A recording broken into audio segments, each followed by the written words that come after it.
Hi everybody, and welcome to this special episode of our Dungeon Boss PvP series. Today we're doing a little bit of PvP life lessons. Today's lesson is going to be about modesty. So the other day I was doing some PvP, and I was up in the middle of the night taking care of my baby, such like that. So I was up at all hours of the morning doing some PvP. Came across a fella named Vaz Daju. And we weren't directly speaking with each other, but we were both commenting on some of the same stuff in Gen Chat. I think we both kind of knew that we were both there. And then, so this guy, Mr. Vass, was doing a live Twitch stream. For your convenience, I have put that Twitch link in the description so that you can watch it if you like. And as it so happens, it came up where he found me in his PvP choices.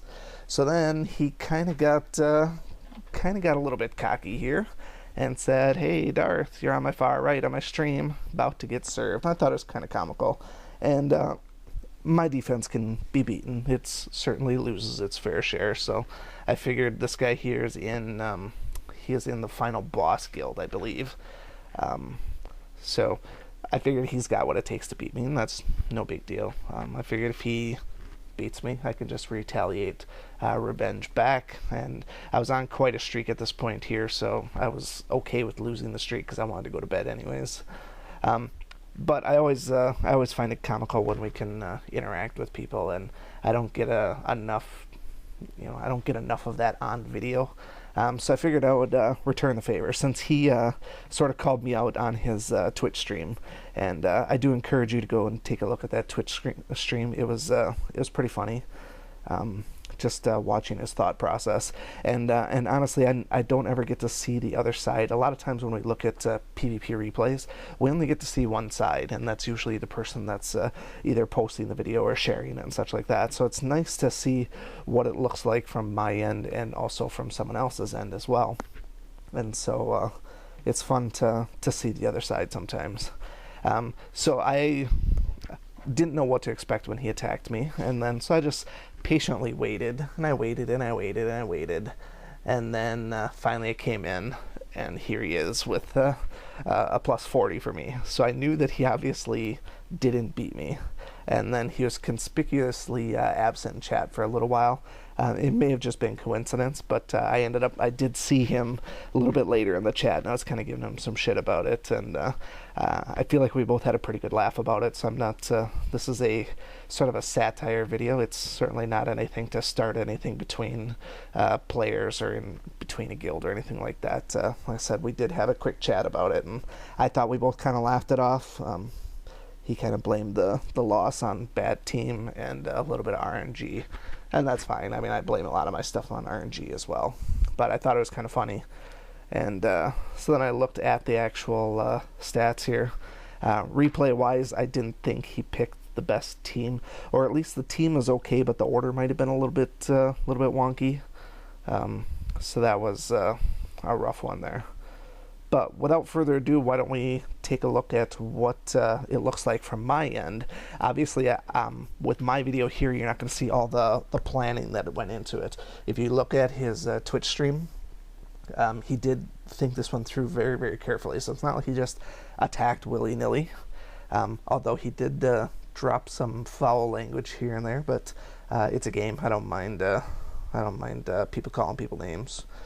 It's all in good fun for me.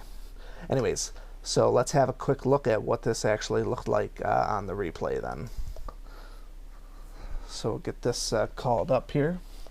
So his plan, I'm guessing, was to ultimately build up the team with Lily and deal with the armored to take out Furnace and Astrid.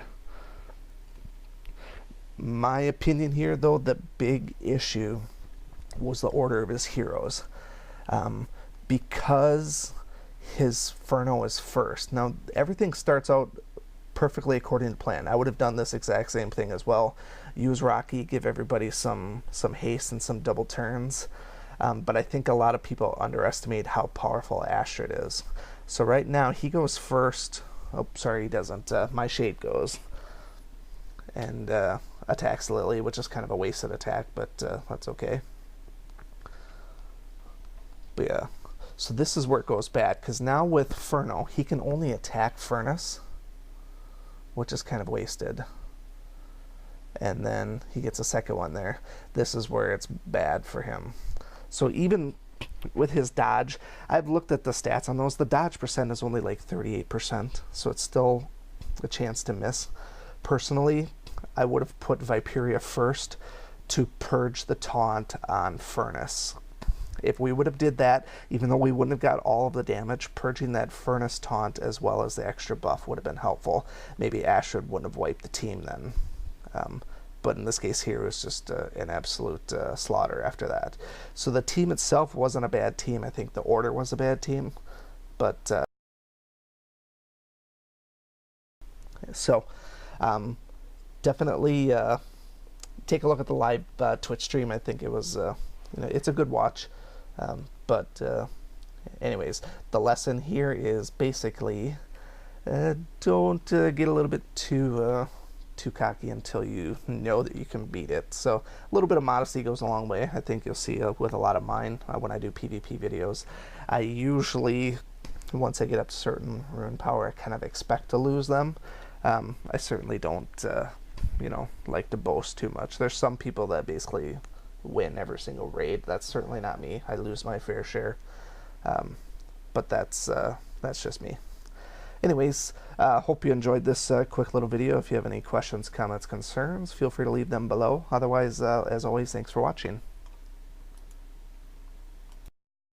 Thank you so much for watching this video and supporting my channel. If you like this video, please show your continued support by hitting that like button, and be sure to check out both my YouTube channels for new content all the time. And always remember, peace is a lie, there's only passion. We'll see you next time.